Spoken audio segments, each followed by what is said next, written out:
Welcome to this presentation on colon rules, and we're specifically focusing on using colons when we have lists and elaborations. So colons are those two dots, and they do something very specific in a sentence. They are used to signal that additional information is coming. The most important thing you have to remember is that you have to have a full sentence before you can use a colon. And this is something people get wrong all of the time. So remember, you have to have a full sentence, then you can use a colon and then give the additional information. And we're looking at two types of additional information. The first type of, going back, when you're double checking to make sure that you have a full sentence, what I recommend doing is covering up what you feel is the elaboration or the list, that additional information, and make sure that you have a full sentence. If you do have a full sentence, then you can go ahead and use that colon. So the first kind of sentence we're looking at is one that has a list. So your pattern is full sentence, colon, list. Here's our first example. I have 3 favorite foods: squash, spaghetti, and Vegemite, which sounds actually like a horrible combination. But what we're checking to see is, do we have a full sentence before our list? So if you cover up the list, we're left with, I have 3 favorite foods. It has a subject, it has a verb, it makes sense on its own. So it's a full sentence, which means we can go ahead and leave that comma in there between the full sentence and the list. Here's another example. The office needs to purchase the following items: staples, pens, and paper. So if we cover up the list, we're left with, the office needs to purchase the following items. That's going to sound a little weird to us. It has a subject and a verb, but you might be wondering, does it really make sense on its own?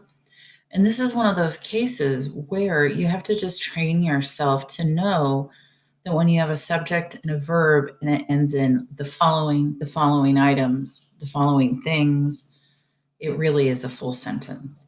And that's a pretty common lead up to a colon. So we do have a full sentence. The office needs to purchase the following items. That is a full sentence. So we get to leave our list after that. Here's an example of where we do not have a full sentence. Jamie bought baby food, diapers, flip-flops, and a scale. So we have our list and we have something before the list. When we cover up our list, we're left with Jamie bought. It has a subject and verb, but it doesn't make sense on its own. We really need to be told what Jamie bought in order to understand the sentence. So that means you cannot use a colon after the fragment.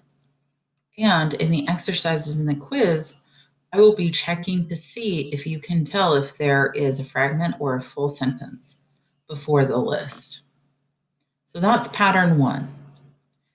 Pattern 2 is where you were using a colon to separate a full sentence from an elaboration.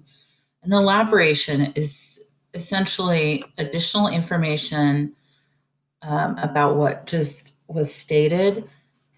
So it's kind of like an afterthought, but it's usually a restatement or more information. And here's our example. There is only one way my toddler knows how to communicate: by screaming. If we cover up the elaboration, we're left with a full sentence. There is only one way my toddler knows how to communicate. So full sentence, that means I get to use a colon after it. And my elaboration is by screaming. And by screaming is simply additional information about that one way my toddler knows how to communicate. So it follows our pattern. We get to use the colon.